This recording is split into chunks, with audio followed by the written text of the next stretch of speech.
好，我们拿出你的周报，翻开你的第一页。今天早上我要跟大家谈到一个主题，叫做新年谈新人。今天是2016年新年的第一个主日，祝福你旁边人说新年快乐，新年快乐，新年快乐。我要问弟兄姊妹，你想要在今年有一个不一样的一年吗？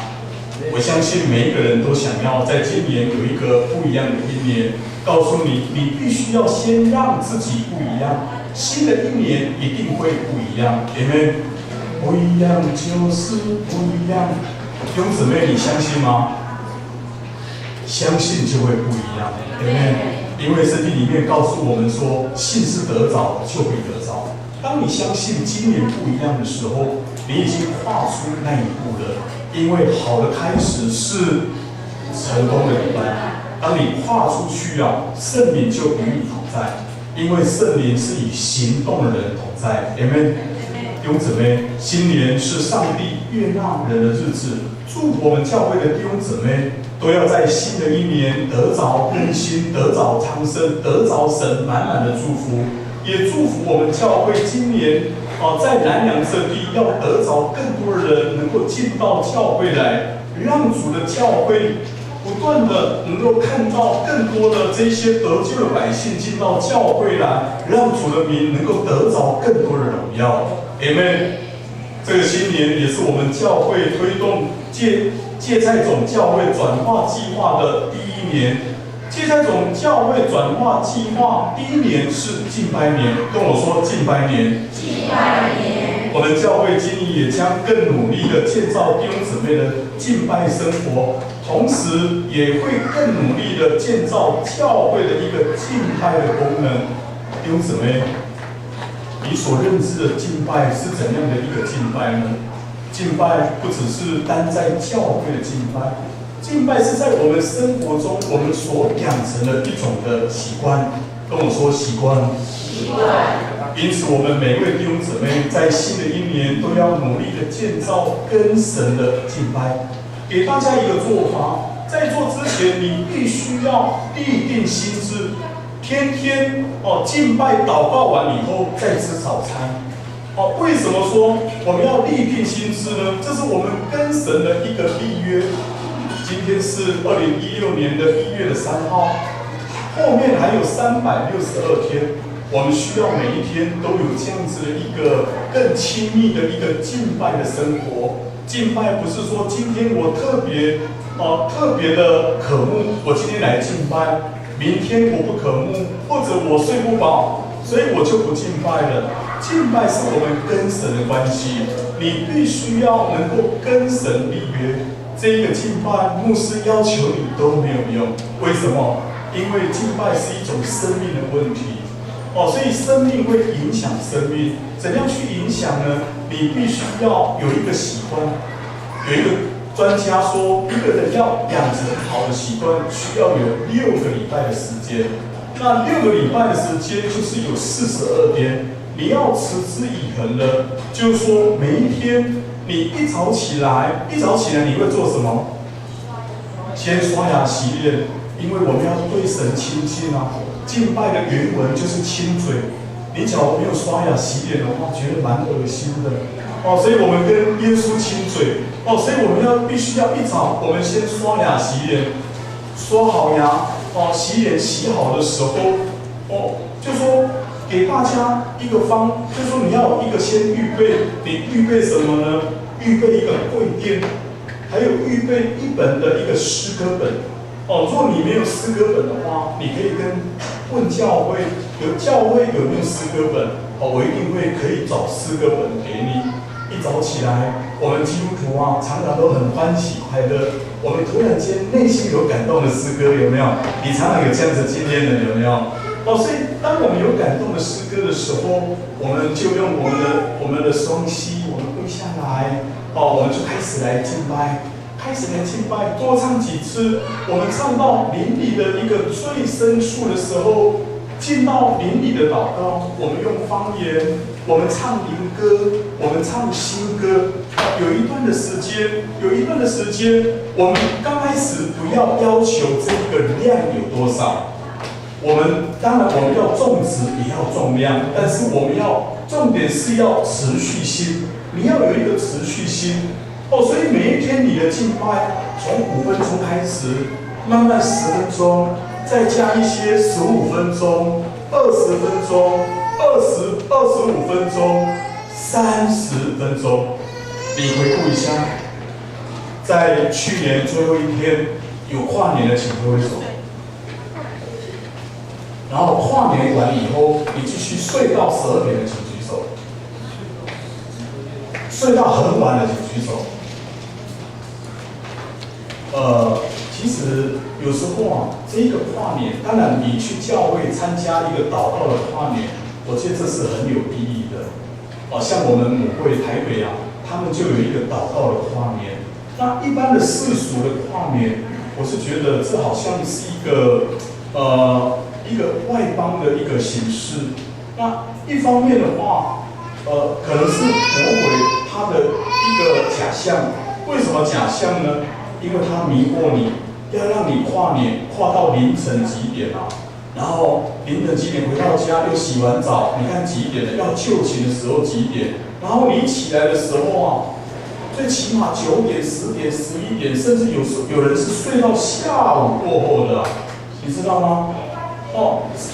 在每一年的起手你最重要的不是在那个跨年的时间，应该是在早上。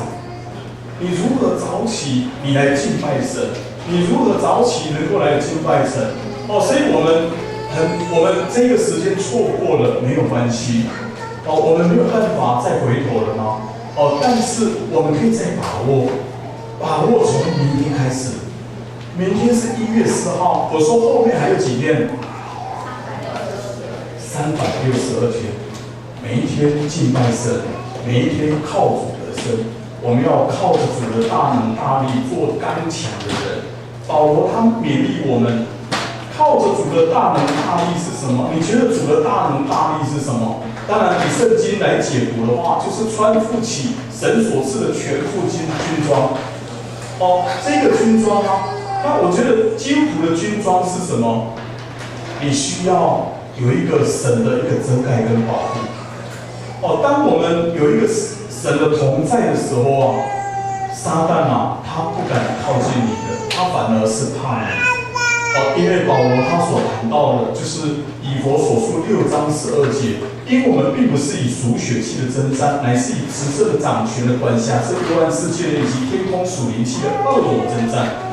所以看不见的征战这个才恐怖所以有时候你看到你家里的纷争有时候你看到有一些事情就是莫名的临到你。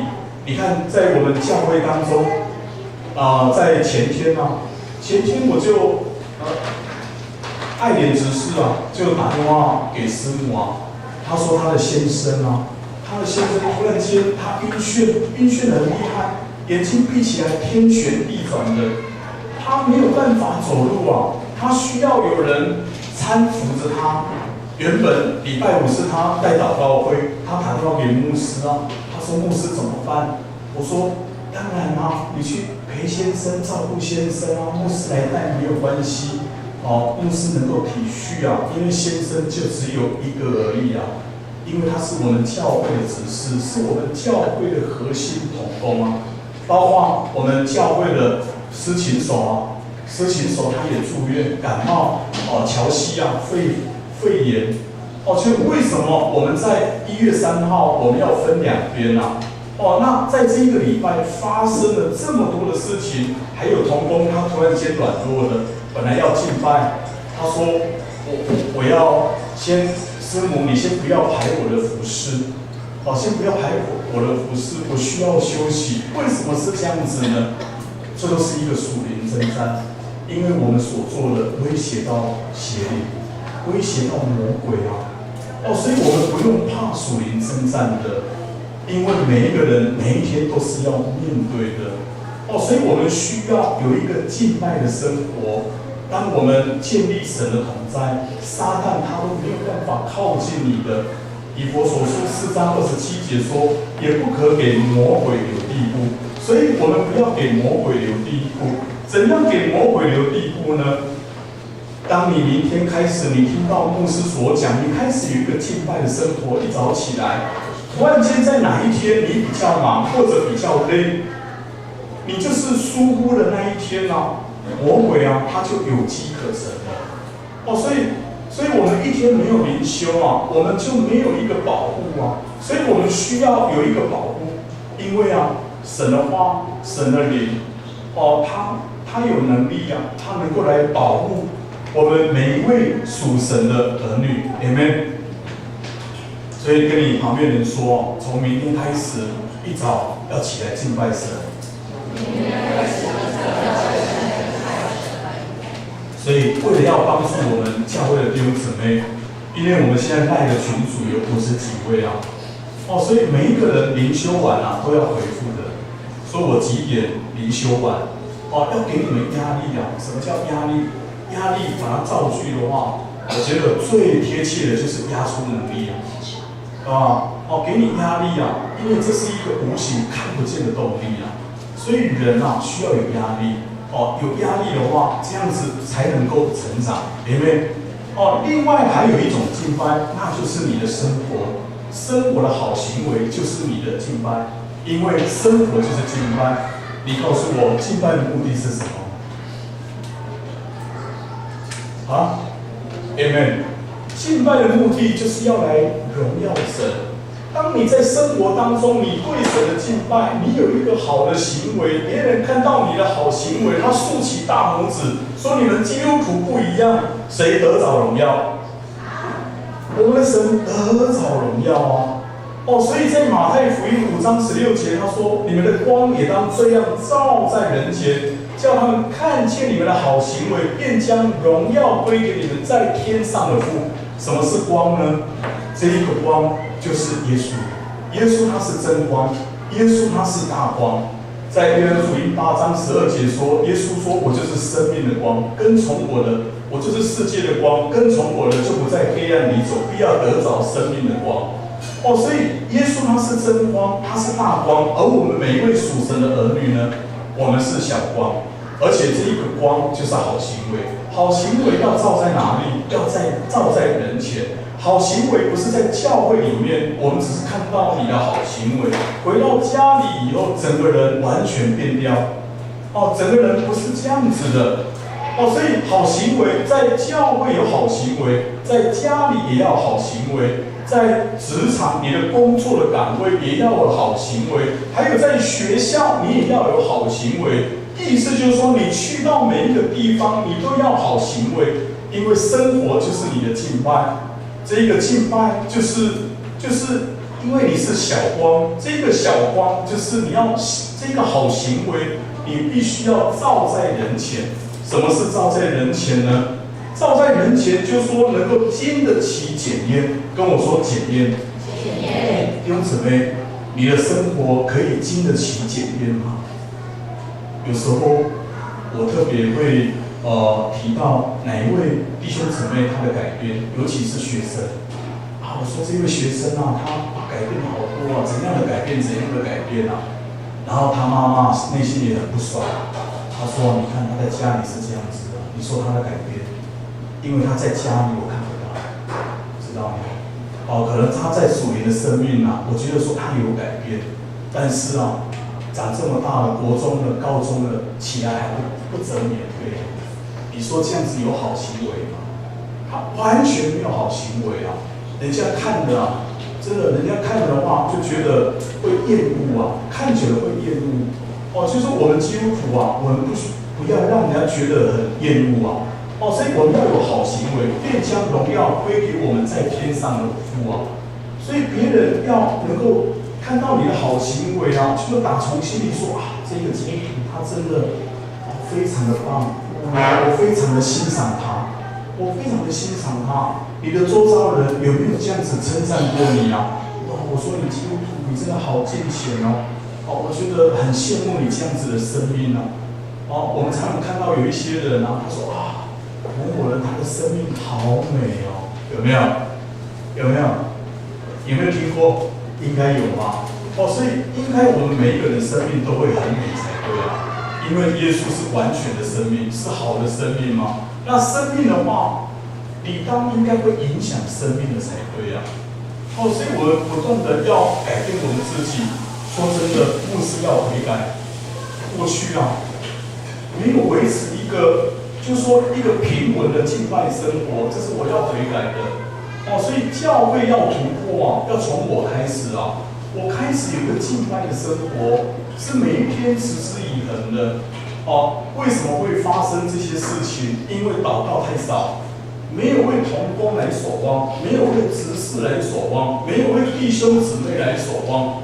我只要忽略一天啊，撒旦就有机会，他就有机可乘。所以我应该要悔改。礼拜五我也跟弟兄姊妹分享，我说教会的传道牧师啊的格局啊，会成为教会的结局啊。所以我们格局，我们需要被扩张，我们要不断的被扩张。你要怎么扩张呢？去上课吗？再去修一个硕士呢？还是再去修一个神学博士呢？应该不是这种扩张，扩张是从最根本开始，就是要膝盖用双膝来敬拜神，跪下来祷告。今天早上我在4、5点我就醒来了，我就躺在床上，我就想到某某人啊，现在在软弱当中，想到某某人，心里会有一种的担心心里会有一种担心，但圣灵他给我4个字就是只要祷告，只要祷告，只要祷告。所以我们单单的来敬拜，我们要敬拜，敬拜就是交托，把你担心的你交托。当你交托的时候，你就不会焦虑了。撒旦就是给你焦虑，焦虑的时候你就慌了，焦虑的时候你就慌了。你会怎么做？你会去解决问题，懂我意思吗？你却没有把主要的，你依靠神，不是依靠你自己。以我的今天来讲，我来跟他谈谈，可以解决的。我们应该是从祷告开始。有祷告的话，我觉得说一定有改变的机会，对不对？所以新的一年，教会也要努力建造早祷的敬拜功能。让神的殿成为一个敬拜的殿，让神的殿成为一个祷告的殿。期盼我们看到更多的弟兄姊妹能够付上代价，成为敬拜的人。所以我们在1月5号就是这个礼拜，就是后天。我们罗东跟宜兰的教会，我们同步有一个早祷的敬拜。罗东的教会早祷的敬拜是在早上7点到8点。宜兰的教会早祷的敬拜是6点到7点。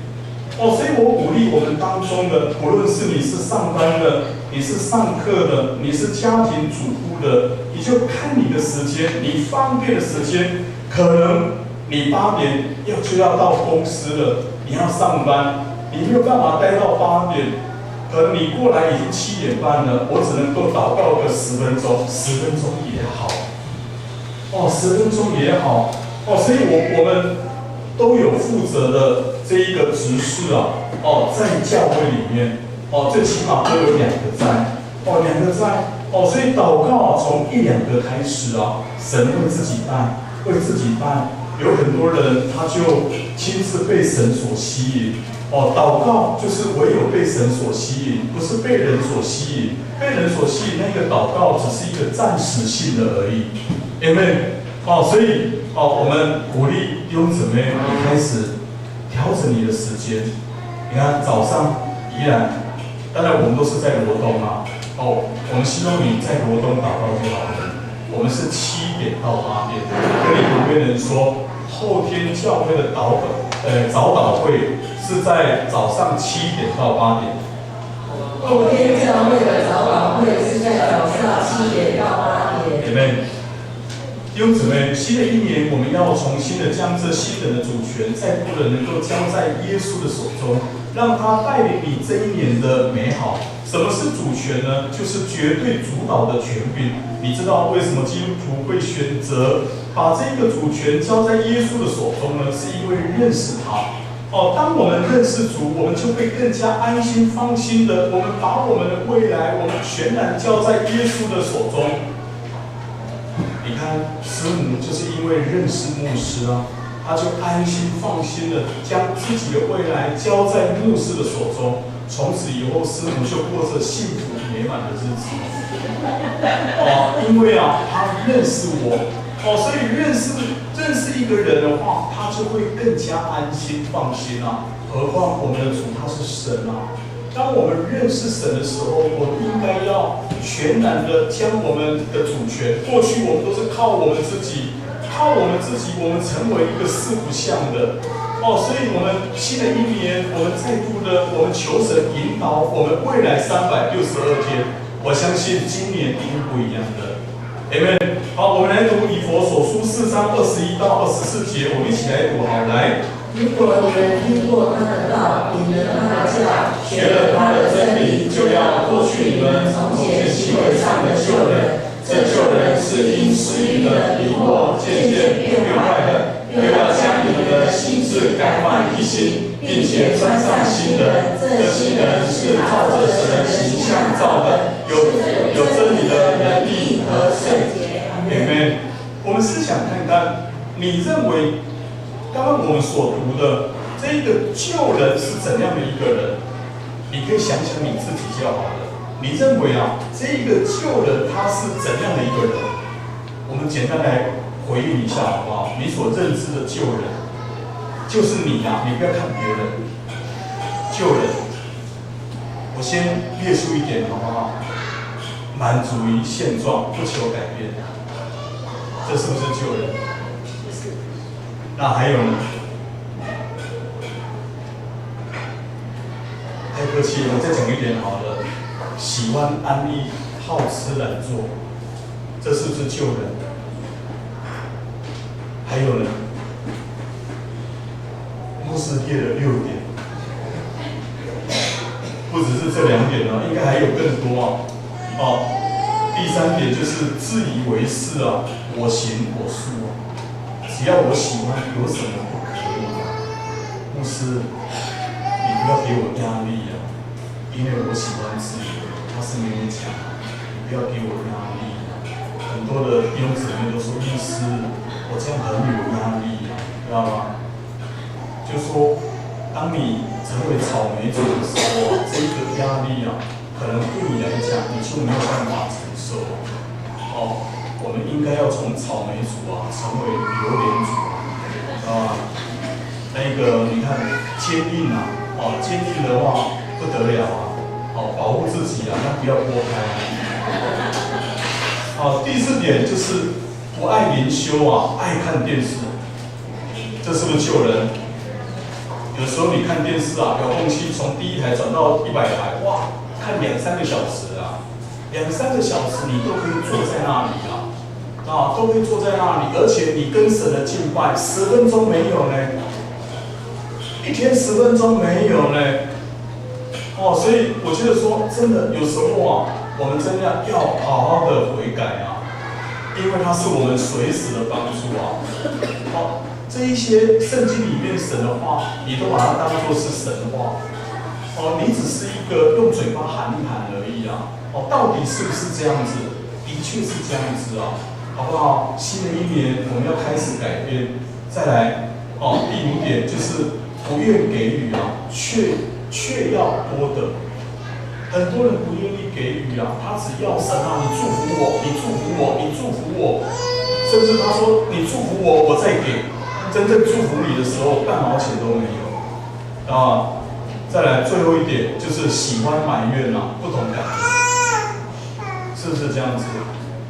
人真的是非常的忘恩上帝为我们做了这么多的事只要有一点你不满意的时候你完全就是说推得干干净净的好像上帝在你生命当中没有做过这一些对你好的事，有曾经帮助你的事，你忘得一干二净这就是人性的部分弟兄姊妹，你的旧人是不是这样子应该是这样子啊。那一个人要怎样能够活出新人呢？当然，就是说这一个前提啊，就是你必须要看到旧人他现有的一个问题啊。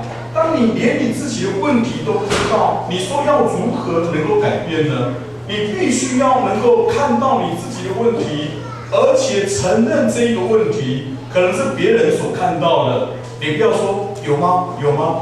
有吗？哦，谈话讲干部啊，哦，所以你应该要就是说知道你自己的问题的所在，那这样的人他才有机会，他可以改变。刚我们所读的以弗所书4章23到24节，他说：“又要将你们的心思改换一新，并且穿上新人。这新人是照着神的形象造的，有真理的仁义和圣洁。”什么是心智改换一新呢？也就是改变你的心思意念，改变你的价值观，改变你对神的态度。最后他说：“穿上新人。”什么是穿上新人呢？是结婚的新人穿上西装礼服吗？当然不是的，是每一位属乎主的儿女，我们都要重新的披戴基督。我们每一个人都要披戴基督。哦，这个披戴基督，因为我们最后他说我们要有这一个神的形象，神的形象造的是有真理的仁义和圣洁。我们要越来越像主。所以我们要有基督的样式，所以我们披戴这一个基督啊。让人闻起来就是有那个基督的馨香之气。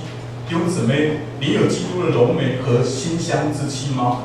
若有的话，你一定可以吸引更多人能够进到教会中。因为啊，刚刚牧师所讲的，生命是可以影响生命的。为什么影响？因为它吸引更多的生命啊，他想要一探究竟啊。所以你的生命啊，一定要。就是说，能够活出那个基督的荣美，而且能够让人闻到那个基督的一个馨香之气。再来，我们看第一大点，新人的表征。哥林多前书5章17节，我们一起来读好，来。在基督里，他就是新造的人，就是过都变成新的了。因此呢，就是已过都变成新的了。保罗说的，忘记背后，努力面前，向着标杆直跑。所以意思就是说，你的旧人、你的旧事都已经过了。所以我们需要改变自己，我们不要把2015年的这一个旧人又带到2016年来。当你把这个旧人带到2016年，你在2016年是看不到有任何的改变的。所以你看，我们需要开始我们整装自己就是说从我们的心思从我们外在，从我们的内在，我们开始能够全然的改变所以这个2016年，我们要活出那个新人来，而且这个新人的表征有什么呢？第一，有热情的行动力，跟我说热情的行动力。热情的行动力。弟兄姊妹，在你的生命当中，别人看得到你的热情吗？而且你的热情是那一种有持续性的热情，还是说那种突然间的一个热情而已啊？你是勉强激发自己的热情一下子而已吗？弟兄姊妹，一个人他若有热情，这一个火动力就来了。可能你会想说我的个性就是这样子弟兄姊妹，不，你是可以改变的，你的旧人是可以改变的。要将你的新人能够完全的活出来，要怎么做呢？在罗马书12章11节说：“殷勤不懒惰，要心里火热，常常服侍主。”所以，当我们殷勤我们那个火热那个热情就来了。那我们要怎么殷勤呢？我们可以做什么呢？我们可以参与服侍，我们参与这一个教会的一个服侍当我们成为基督徒以后，若我们只是坐在教会，坐着的坐在教会，跟人字旁工作的坐在教会，它是截然是不一样的。所以我们需要能够参与这一个服事。当我们的服事，我们的生命会被激发起来。你的生命因为在教会里面，我们是做人的工作对不对？以人为本啊。假如说牧师啊没有热情啊，可能弟兄姊妹啊都会得罪光啊。弟兄姊妹啊，看到弟兄姊妹的时候啊，连笑都不笑。这牧师好像今天啊，他怎么对我这样子啊，有点不尊重我啊。然后里面他就受伤了，下礼拜他不来了所以做人的工作是这样子的所以我们需要保持热情。你看到牧师总是笑眯眯的有时候你看到我没有笑你千万不要误会对你没有意见。那时候可能我在想事情那时候我在想事情，所以千万不要误会所以我对每一个人都是非常有热情的。再来呢，你可以参与小组。我就是说，一个人他失去热情，为什么他失去热情呢？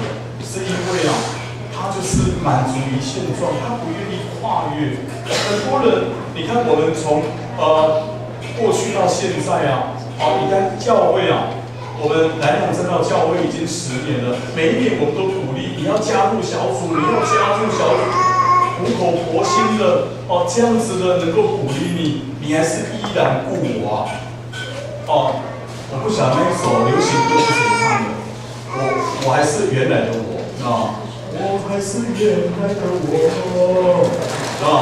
我所以原来的我不晓得是停留在2010几年我不晓得，我还是原来的我所以我们需要改变你不能够做原来的我那原来的我的话，你是完全看不到有任何的更新早上我们同工在早祷会的时候我特别的就说跟弟兄姊妹分享说，基督徒你不要只是就是保持现状就好了你要不断的往前行因为基督徒他就说我们不能够停留在原地因为属灵的定义是不进则退所以我们要不断的能够来往前 ，Amen。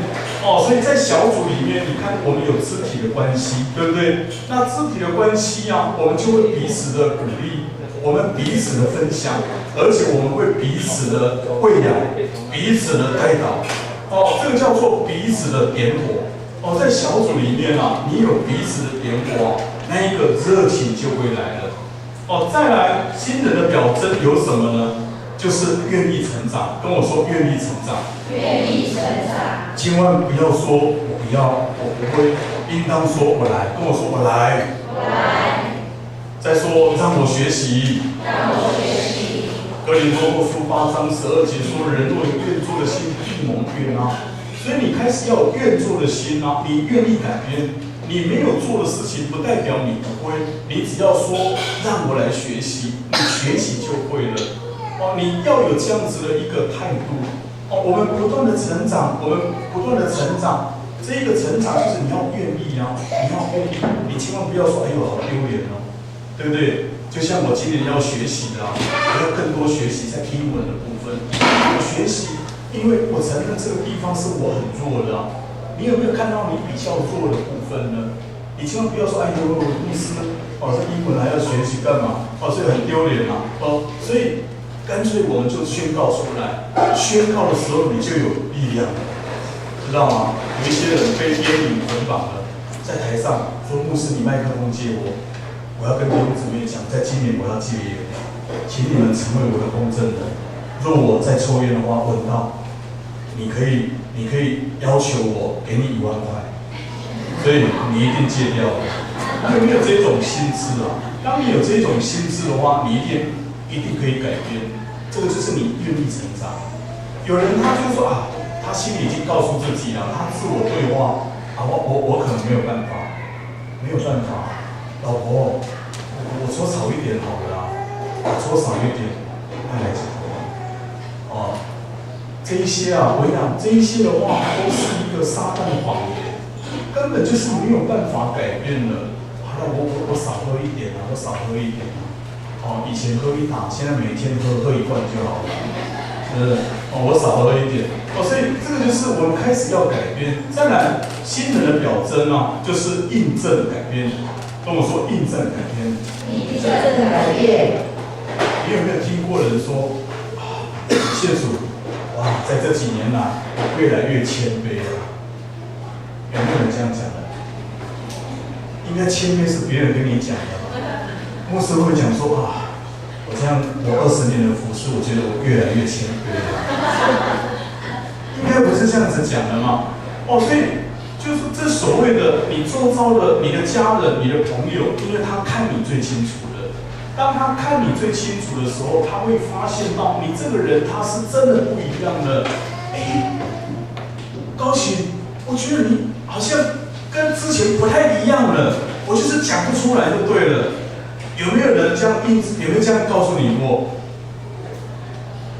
应该有，没有告诉你过的，你就要反省。这个就是一个新人的表征啊，人家会告诉你，真的你不一样，而且你有一种的气质，这种气质又谈不上来，这个是一个属灵的气质啊，哦，不是读书来的，你那个气质就很特别，很特别就对了，而且人家很喜欢跟你讲话，说哎，你的讲话很特别呢，这些用词我都没听过呢，因为这些用词都在圣经里面，哦，所以神的话，出于神的话，没有一句不带着力量的，哦，所以神的话它是带着能力的，因为哦，再来我们要穿上新人，哦，穿上哪方面的新人呢？第一就是态度上的新人，那我们要在哪些态度上我们成为新人呢？第一是听道的态度，跟我说听道的态度。听道的态度就是你听到，不管是牧师讲道，任何人讲道都是一样。千万要记得，听道你不要为别人听到，你要为自己听到。当牧师谈到说要敬拜，你就想到在你的脑海中你就浮现别人的画面，却不是自己啊。好，或者说你先生没来，说哎呦，今天牧师早上讲我先生没来，真的好可惜哦，知道吗？哦，所以听到的话，你要为你自己听啊，一定要为自己听。哦，妻子不要为丈夫听，丈夫也不要为妻子听啊，妈妈也不要为小孩听啊。我们都是为自己在听到。你所听到的是神特别提醒你的，他不会说透过你，然后你去提醒别人。神是要光照你的，这样子我们才可以改变。哦，再来是什么态度呢？第二是服侍的态度。我们服侍的态度是什么呢？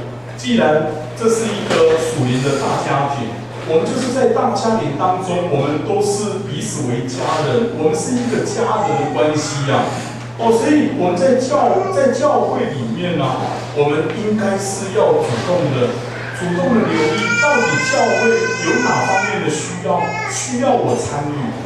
我并不是说我早上10点聚会。我差不多10点，我姗姗来迟才来到这里。我可以早一点过来，甚至有一些人，他不知道要做什么，我们都可以为整个教会礼拜天的组织来守望啊。哦，所以今年是一个敬拜年嘛，我也没有事情做的。像我们台北正道教会，我们的母会啊，我们都有一个祷告的动力站。祷告的动力站就是有一群的祷告大军啊，他就是为主日在守望。哦，所以我们这就是一个属灵的发电机啊。哦，所以我们需要背后有一群人啊，特别来守望。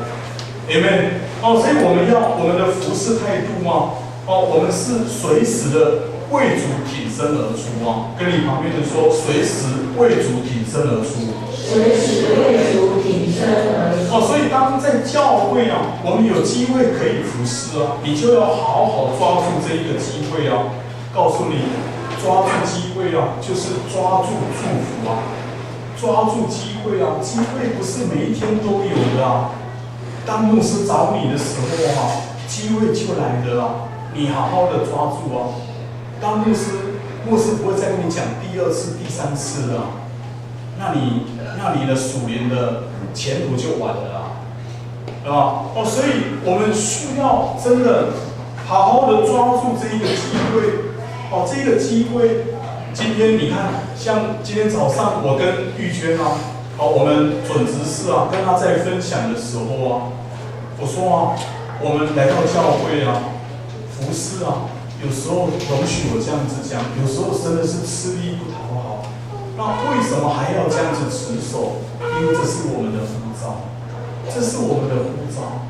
哦，我们必须要能够对神啊，我们是这样子的，能够来回应啊。如果没有这一些人啊，那教会怎么办呢？做每一个人，他都是为自己啊，不是为教会、为主而想的话，你说教会会变成什么样子呢？有一句话说：为己无所求，为主求万事啊。我们真的为自己没有求什么，在教会里面，我们没有求什么，可以求名吗？可以求利吗？没有，完全没有名，也没有利。我们一切都是为了主。既然神把我们量在这个教会啊，到底我能够做什么？难道你只是在教会啊？你要说什么叫平信徒？我常常听到平信徒3个字，对不对？有没有听过平信徒？说我在教会，我是一个平信徒。平信徒的解释啊，就是躺着在讲台这里，躺平在讲台这里就躺着，躺着，就再解释比较清楚啊。有没有割过盲肠的？有没有？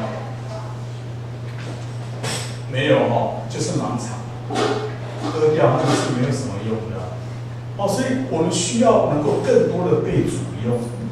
我常常告诉弟兄姊妹啊，你很重要的，神看你为宝贝，你是无与伦比的因为神啊赋予你他的形象，神把这一切的恩赐加给你啊，你应该要起来，你理当要起来，对不对？再来，我们再看聚会的态度。这一个新人啊，我们必须要在聚会的态度，我们开始改变。我们要养成聚会的时候，我们不迟到不早退。有时候啊，我们还没到12点啊，有些人就走了，到半路我们就走了。晚来应该要晚走才对，他是晚来，他比我们还早走。所以这是我们对神的敬畏。再来，我们不交头接耳，我们关手机，而且我们不坐在交谊厅在那边聊天啊。千万也不要说随意的走动，除非就是比较年长的，可能我们需要去上个厕所，这些我们都能够理解。年轻的在这一个聚会前啊，就是把自己先处理一下。这个就是说，我们需要养成这一种的习性啊，弟兄姊妹，这样子的好习惯是对人的敬重，对神的敬畏。当我们来到教会啊，难道你只是一个周而复始啊？你只是说礼拜天我要来做礼拜，礼拜天我要来主日啊？你聚会的态度应该是有一种渴望啊，这个渴望说我能够来教会，我能够得着神的祝福。我来到教会，我能够来经历神，有没有？有没有人说来到教会啊？你有一个目的，就是说我来到这边啊，我想要我生命当中有一些难处，我有一些，我身上有疾病，我有一些的问题，我想要在礼拜天啊，透过牧师的讲道也好，或者台上的赞美敬拜，我能够进到最深层的敬拜，得着神的安慰，得着神的帮助所以我们应该来到教会聚会啊，我们是有一个目的的 ，Amen。可能有一些人啊，他在看周报，说牧师只讲这些，后面还那么多快12点了，讲得完吗？所以你也不用担心这一些牧师都知道，这一些都不是重点。再来第4点，就是要奉献的态度。我常常在奉献的时候我会跟弟兄姊妹分享说奉献是一种幸福，更是一种蒙福什么是幸福就是我们能够给人，不是别人给我们这是从神而来的恩典，这是不是很幸福吗？你要经历幸福和蒙福吗？告诉你，唯有遵守1/10的奉献。跟你旁边说，唯有遵守1/10的奉献。唯有遵守1/10的奉献。你知道吗？在教会中，我所看见的，越是在奉献的事上遵行的人几乎都很富足。相对的，在奉献的事上没有遵行的人，几乎都很缺乏。这个不是个案哦，这个是绝对的哦，这个是绝对的真理哦。你可以去看你周遭的人，当你成为基督徒以后，你连金钱的部分啊，你都不愿意付代价，而且对神忠心啊。你说你在哪一些事上，你真的你会忠心的哦？所以在金钱的部分啊，我们要成为一个好管家。再来，有一个奉献的观念很重要哦，它可以决定你的缺乏或富足啊。有人是因为祝福而奉献，也有人是因为奉献而祝福啊。哦，前者啊是缺乏者的观念，而后者是富足者的观念。弟兄姊妹，你是前者还是后者呢？一个人他若没有一个持守，就是说持守每一个月的奉献的人啊，当他有钱的时候啊，他更不会奉献。很多弟兄姊妹都说：“神啊，我目前有一些需要，你可以祝福我吗？”突然间啊，天外飞来一笔的时候啊，小钱你都拿不出来了，有大钱就把你吓死了。有大钱的时候啊，你半毛钱更拿不出来。我跟你讲，这是人性的部分。因为啊，给予啊，要成为你的生命。什么叫做生命？生命就是当你看到钱的时候啊，你会想到 iPad， 或者想到 iPhone， 哦，或者想到什么东西啊？当你看到钱的时候，你想到主，你想到11奉献。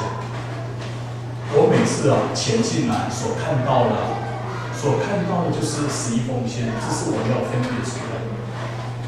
我是牧师啊，不是要得你们的称赞，因为你们的称赞完以后，天上就没有称赞，没有奖赏，不会的。因为我是要真的能够激发弟兄姊妹。在前2个月，去年我在礁溪啊卖了一间房子，赚得到100万，所以我100万多少，11奉献就是10万，1毛钱都不能少的，1毛钱都不能少。我跟师母啊，我们一年的奉献啊，比我当牧师传道人薪水还多。几乎我所奉献出去的都超过教会给我的一个薪水啊，最起码1年都有50万，40-50万是跑不掉的，一定跑不掉的。哦，所以我们期盼每一个人，我们能够看重啊神所要我们看重的事。你在哪一个部分啊？你需要能够多得上帝的祝福啊，你就要成为那一个给予的人。你需要爱吗？需要爱，不是等着别人来爱你，你要给出爱。你需要金钱吗？不是等着别人来给你，你要给出金钱。有人说啊，当你给出什么，绕了一圈啊，又会回到你身上，而且啊，就像滚雪球一样啊，本来是一点点啊，滚到你这里的时候啊，变一坨，变一坨，这是不得了的，这就是一个给予的一个奥秘啊。我们最后再来看这一个哥林多后书9章6到8节，来一起来读来。少种的少收，多种的多收，这话是真的。个人要随本心所酌定的，不要作难，不要勉强，因为捐得乐意的人是神所喜爱的。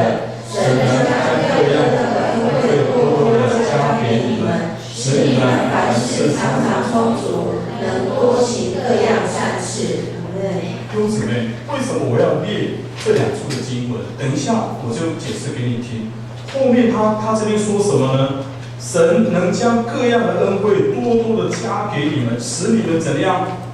凡事常常充足，能多行各样的善事。神加给你，又多行各样的善事，又加给你多行各样的善事，又加给你，所以你的生命是很富足的。你不会因为你给出1万块，你少1万块，你的生命是更多、更多、更多、更多了。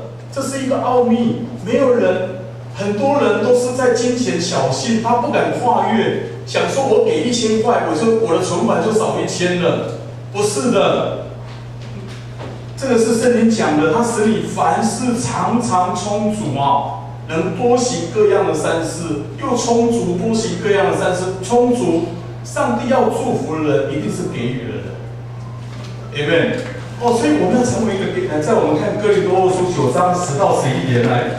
那是种给撒种的，赐粮给人吃的，并多多加给你们种地的种子，又增添你们能力的果子，叫你们凡事富足，可以多多施舍，就借着我们使感谢归于神。Amen。11就是一个种子啊，金钱你需要撒种的。有人啊，他不知道给予的奥秘。他却把这一些种子把它吃掉了。一个农夫啊，他必须要留一些种子啊，等待着下次的收成。那我们基督徒也是一样，金钱的种子，你既然把1/10都把它吃掉，你把它吃掉，哪有所谓的，你哪有收割的机会呢？没有种子啊，你就没有办法播种啊。你没有播种，你怎么会有收割呢？你没有收割，你看后面这里啊，叫你们怎样？凡事富足，而且可以多多施舍。富足给，富足给，富足给，富足给。属灵的定义是这样子的，你要不要试看看？你要不要试看看？神给你的，你要不要成为一个忠心的好管家？我跟师母讲，上帝给我们的钱，师母那是做贸易的，钱进来我们都算得清清楚楚的，你不要窃取神的荣耀啊！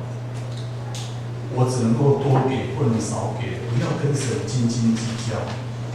在金钱的部分，你会更多的能够经历这样子的一个恩典。再来，思想的新人，我们心思真的要改变，改变从你的心开始。还有我们行为上的新人啊，我们行为我们要改变。培根说，这不是培根汉堡那个培根啊。他说，我们起初造成习惯，之后是习惯造成我们。弟兄姊妹，你要开始成为行为上的新人。有人有说谎的习惯，有人有懒惰的习惯，有人有迟到的习惯，有人有做事随便马虎的习惯，有人有抽烟的习惯，有人有酗酒的习惯，也有人有不说谎的习惯，也有人有勤劳的习惯，也有人有守时的习惯，也有人有做事细心的习惯，也有人有不抽烟、不酗酒、不吃槟榔的习惯，也有人有祷告读经的习惯。这一些的习惯都会造就你的未来。不好的习惯造就你黑暗的未来，一个堪虑的未来。好的习惯会造就你一个不一样的未来。你要让今年不一样吗？你要改变你的思想，你要改变你的行为，你要完完全全的一个改变。Amen。最后就是要一个新人的一个属灵的投资啊！你要投资在属灵的这一块。让你的属灵的这一块，因为我们的心灵的层面比我们外在更重要。我常常跟弟兄姊妹分享，我们有2个人，里面有1个人，外面有1个人，我们忽略了里面这一个人。所以你的属灵的这一个层面，你需要更多的下功夫，而且你要去投资的，包括什么投资呢？祷告的投资，跟我说祷告的投资。祷告需不需要投资？还有362天听牧师的话，早上起来跟神敬拜，早上起来我一定先敬拜，敬拜完以后我去教会参加早祷。所以这是我跟神的一个立约。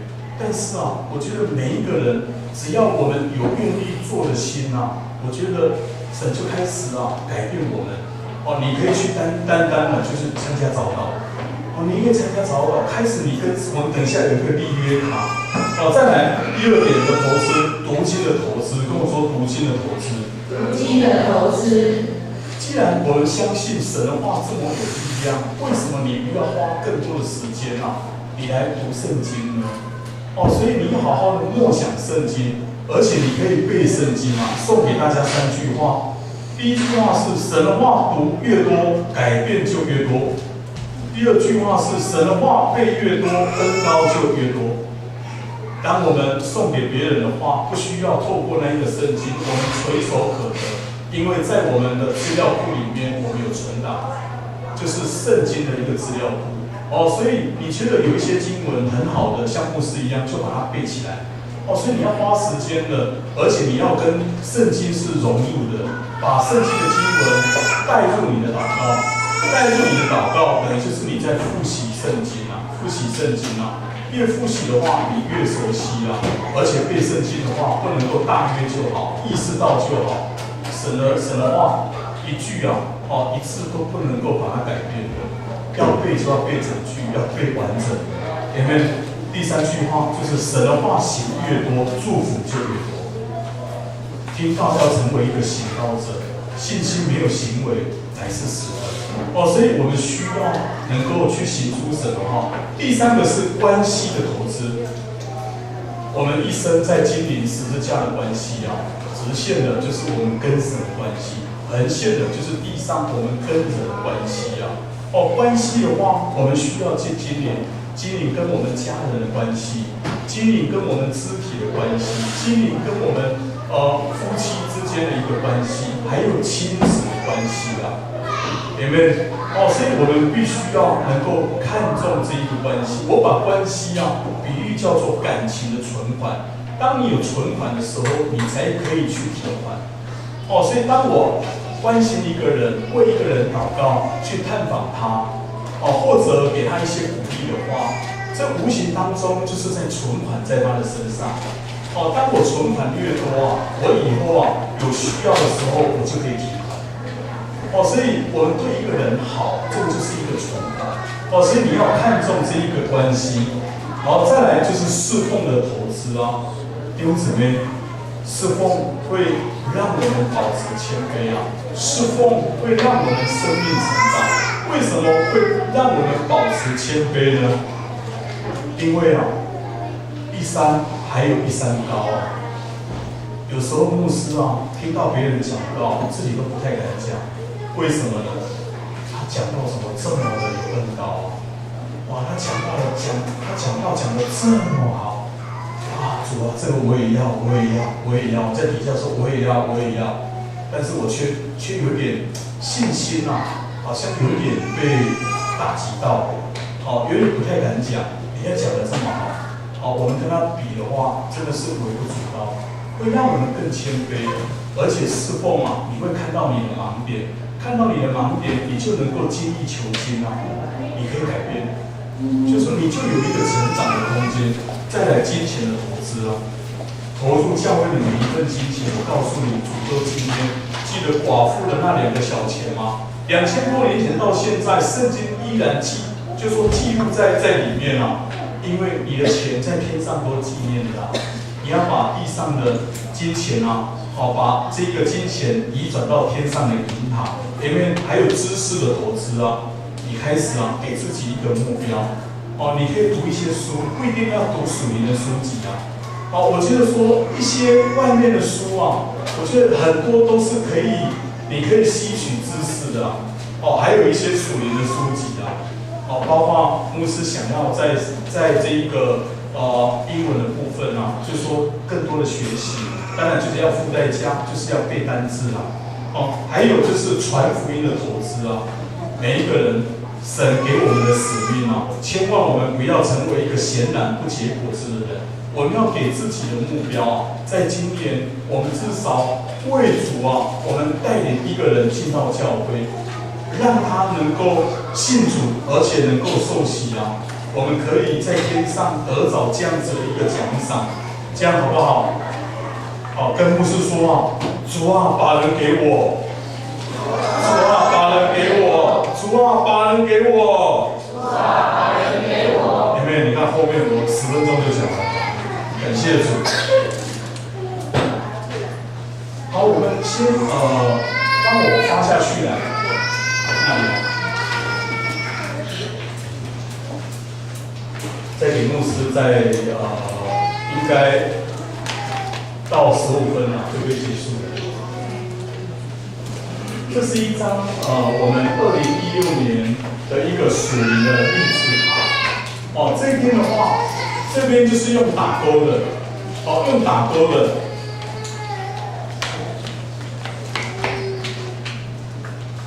我们欢迎那个美玉的朋友，是不是？叫什么名字啊？啊？秋萍秋萍欢迎你。书萍哪一个书呢？书萍的萍。书萍来，我们过去跟他握手一下，来欢迎一下书萍。现在改杰宁好，杰宁欢迎你。来，我们里面只有这个5个勾选，5个勾选，你自己看一下，好不好？这个是很慎重的不能够随便马虎的。这是我们跟神的立约在2016年属灵的励志卡，你要立志怎么样？立志在敬拜的生活，在读经，在每一个月的奉献，包括我们教会要推动建堂，还有你参与的事工，你可以做什么？你都可以重复勾例如说我每一样都可以勾但是后面你不能够说我服侍我要讲道还有加入小组这一些我们可以来做一个勾选。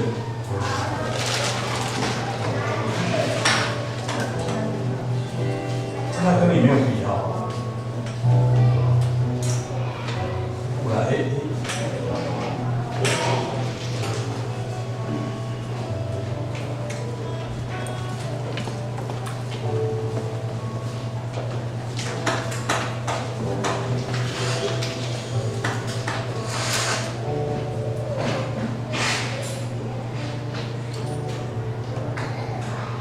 好，给大家3分钟的时间我们可以把它很慎重的把它做一个勾选在今年我们属灵的部分我们需要有更多的更新。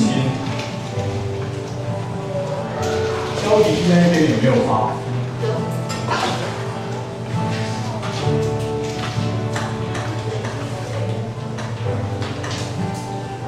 好，我们来唱这一首诗歌。还没有勾选好的，可以继续的勾选。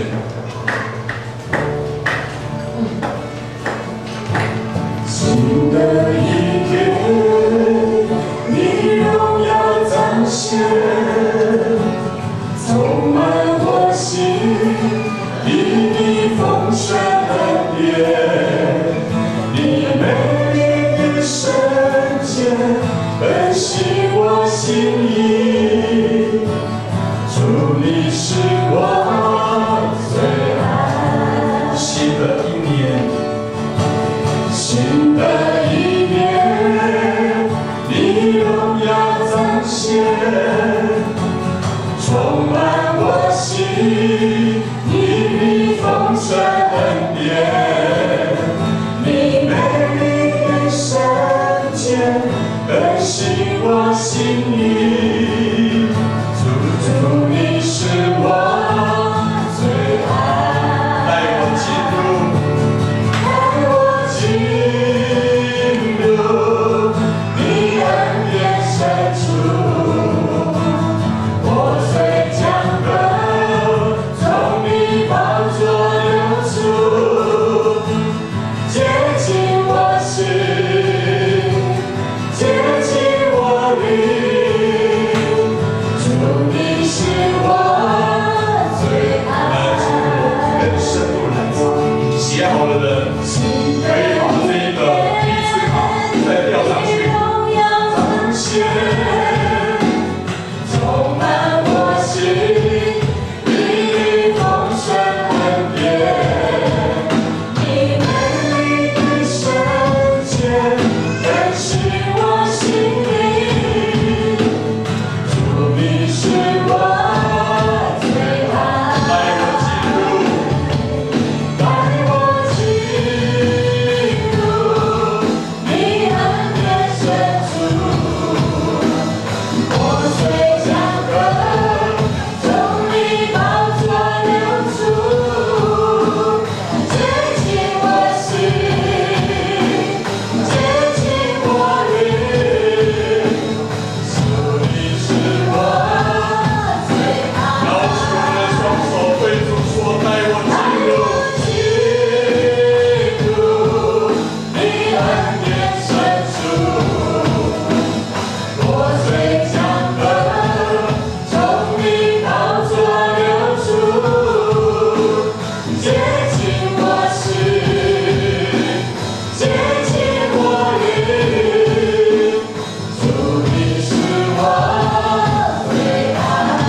的最爱，让我们每一天都尊你的名为圣。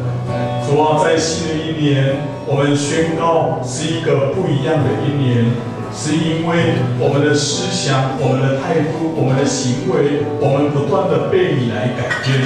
主啊，让我们在新的一年，我们开始，我们真正的能够下定决心，而且我们立定心志，我们不断的来靠主而改变。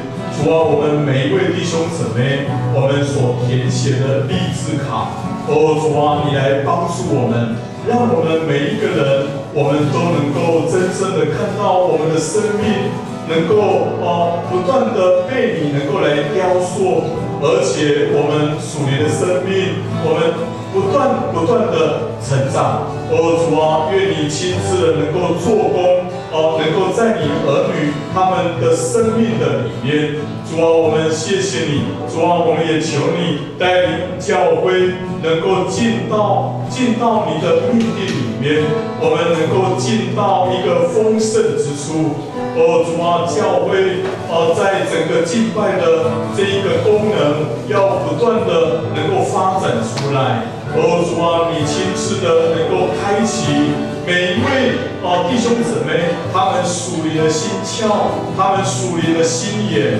主啊，那一种对主的敬畏，对主的渴慕。主啊，因为改变从祷告开始。主啊，我们让我们在每一年的开始，未来的362天，我们都有一个敬拜的生活。主啊，我们求圣灵加添给我们力量，圣灵保惠师不断的能够来提醒我们，能够来催逼我们。主啊，我们要看到今年我们生命结出更多的果子来。主啊，我们谢谢你。愿天父上帝的慈爱、主耶稣基督的恩惠、圣灵的感动、交通、引导、爱、恩典、祝福、能力，更多的能够临到每位弟兄姊妹，从今时直到永